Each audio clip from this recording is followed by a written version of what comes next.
कभी कभी मैं तुम्हें दूर से देखा करता था,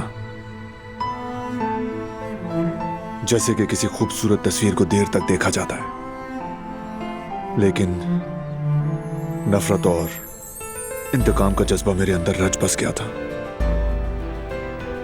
तुमसे तो क्या, खुद से भी ये मान नहीं सकता था कि मैं तुमसे मोहब्बत करता हूं। मगर हमारे अच्छे दिन भी तो थे। तुम्हें याद है हमने इसी कोने में यतीम खाने से आए हुए बच्चों के साथ आंख मिचौली खेली थी। दिलान आवा, मैं यहाँ हूँ। पकड़ लिया।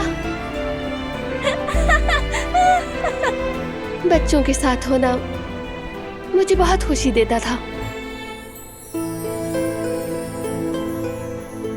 और तुम्हें इस तरह देखना मुझे बहुत अच्छा लगता था।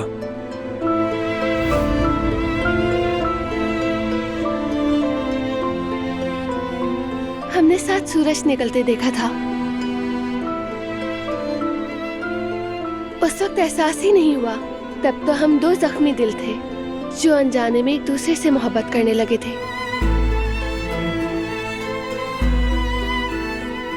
तुमने अपनी मोहब्बत से मुझे बदल दिया, और तुमने मुझे एक बड़ी नफरत से एक बड़ी मोहब्बत ने जन्म लिया।